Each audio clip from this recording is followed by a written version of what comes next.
Disrupt 2023. The hard part is over. You all made it out this morning. So, I'm Adrian Hale. I'm Foundry's Director of Economic and Community Development, but I'm also Foundry's Director for Foundry Deploy, which is soon going to be renamed the Miner Maintenance Services. So, I'm one of the few people at Foundry who actually has two titles.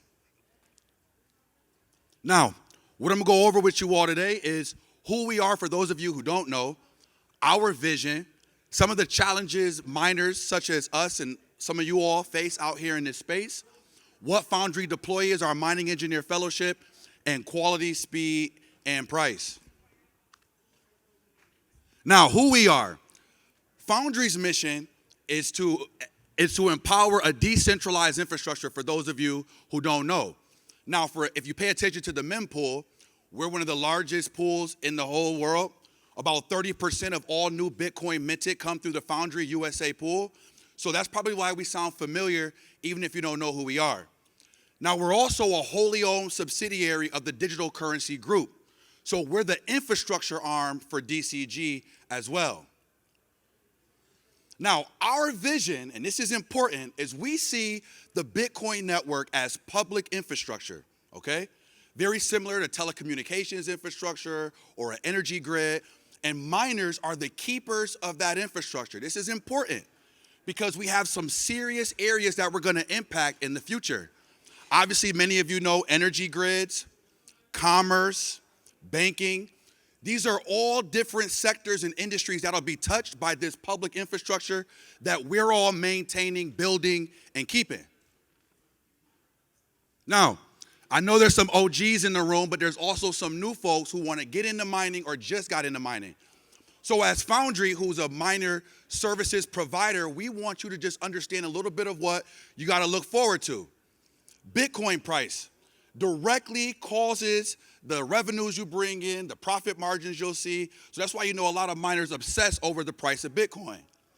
Difficulty adjustment, hash rate, right? Or the probability of you mining the next block and being profitable. Electricity or energy prices. This is your number one variable that'll predict your profitability. So try to find a place where energy is affordable. And last but not least, right, but always keep an ear to when the new and most efficient mining equipment is coming out. Now, these factors are key because as a miner services provider, we're trying to figure out how can we help miners maximize mining operations in service of this public infrastructure that we all know as the Bitcoin network, right? And then what form does that intervention take, right?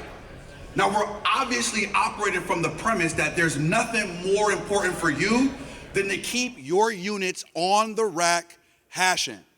Now, there's a large sequence from the life of a serial number, okay? But for this talk, we're just gonna focus on from pack to rack, meaning from deploy to maintaining. Now, with deploying, the question we ask is how do we mitigate the opportunity cost of units sitting in boxes, not being hooked up and not hashing, right? Not being profitable for you.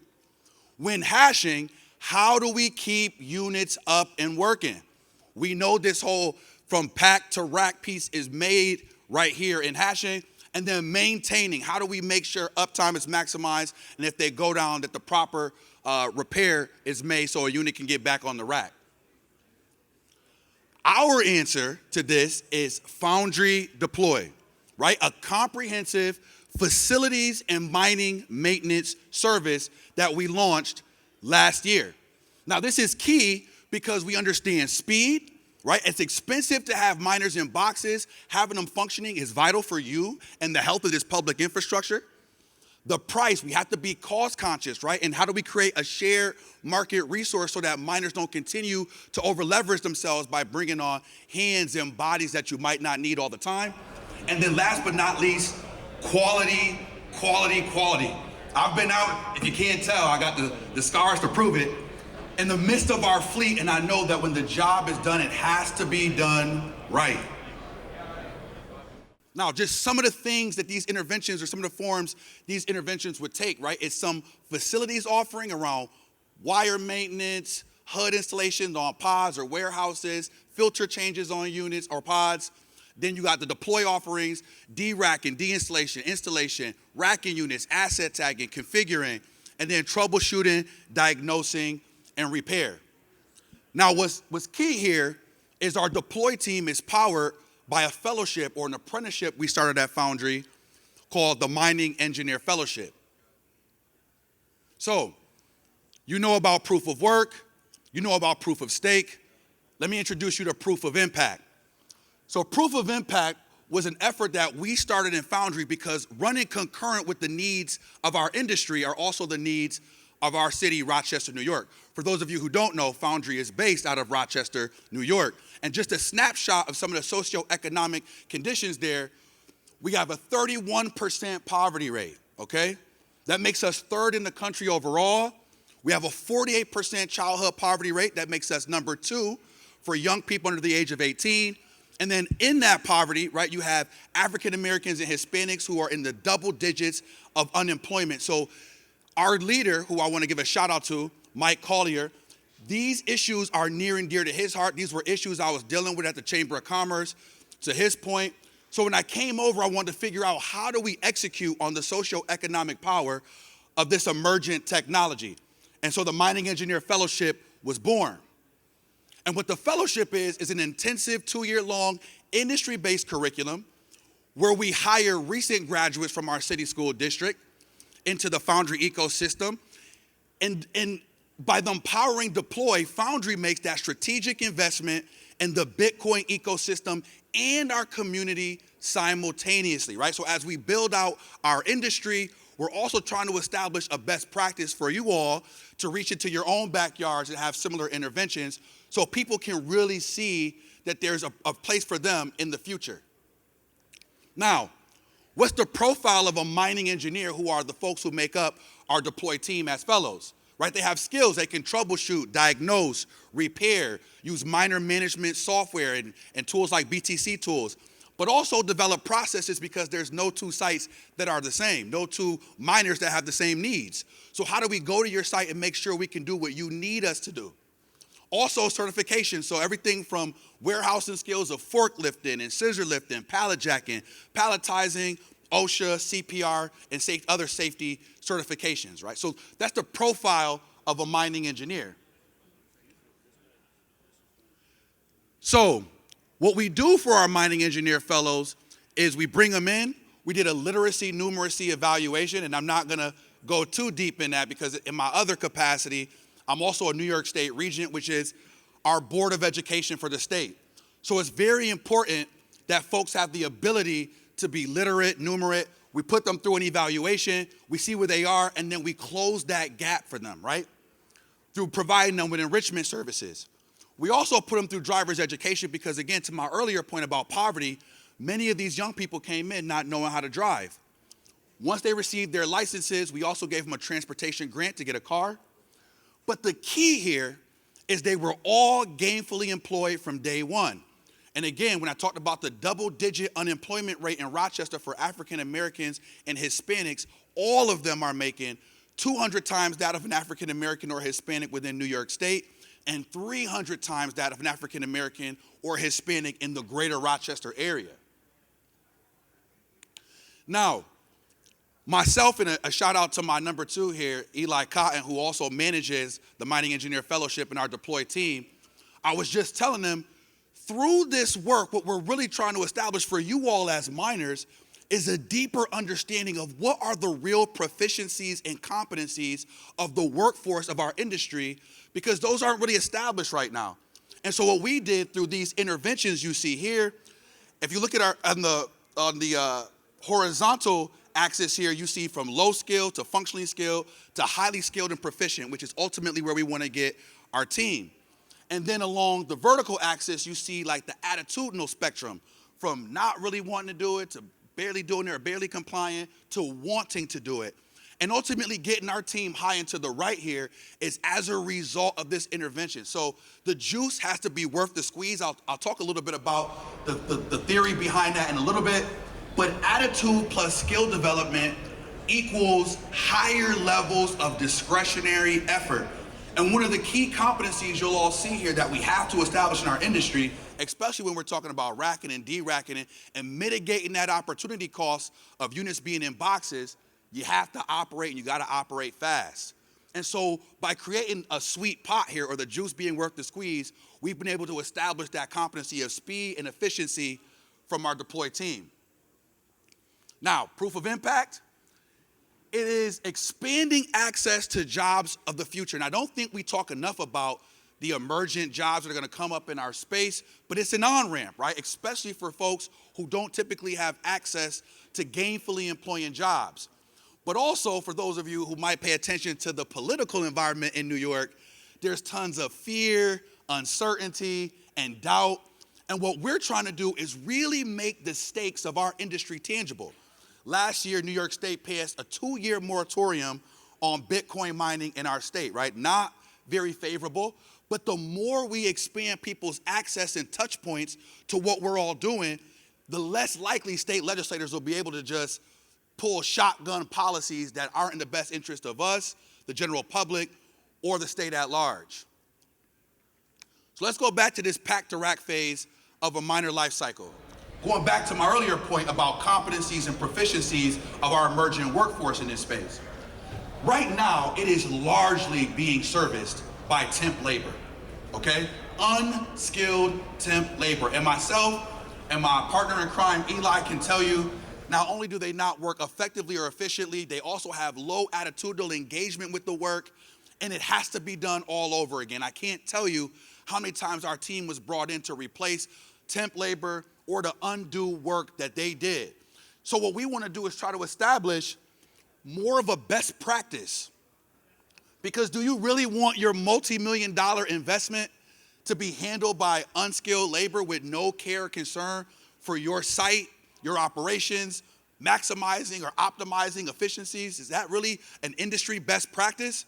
And then what are some of the risks and liabilities of allowing temps to manage and handle the most important phase in that serial number life cycle? The cost and efficiencies. I know some of you all know. You pay for 5, maybe 2, 3 if you're lucky, might work out. No insurance, workers' comp costs if somebody gets hurt. And you know, this work can be somewhat tough on the body. Also theft.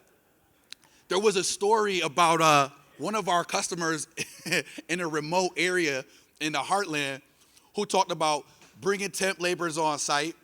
They didn't really know what they were doing as it related to what the miners were, how much they were worth, so they Googled it and looked it up. They found out how much a miner was worth if you sold it and how much money they made. And so they actually came back after work and started stealing units from this customer or client, right? And then that created additional security concerns. They had to pay for more security to be on site, both technology and manpower. But also now you have people in your backyard who have the intelligence of your site, what you're doing, the hardware and infrastructure there. And that's not anything miners want or need either. Also, what's the opportunity cost of racking a miner slowly? What's the opportunity cost of racking a unit improperly? And then how many broken units do you have on a Monday? And by the end of that week, how many will you have? And how many broken units will you have 3 Mondays from now? I can't talk about how many of our customers and clients are underwater or so behind as it relates to maintenance needs that they just need more skilled hands who know how to do the work in an effective way the first time.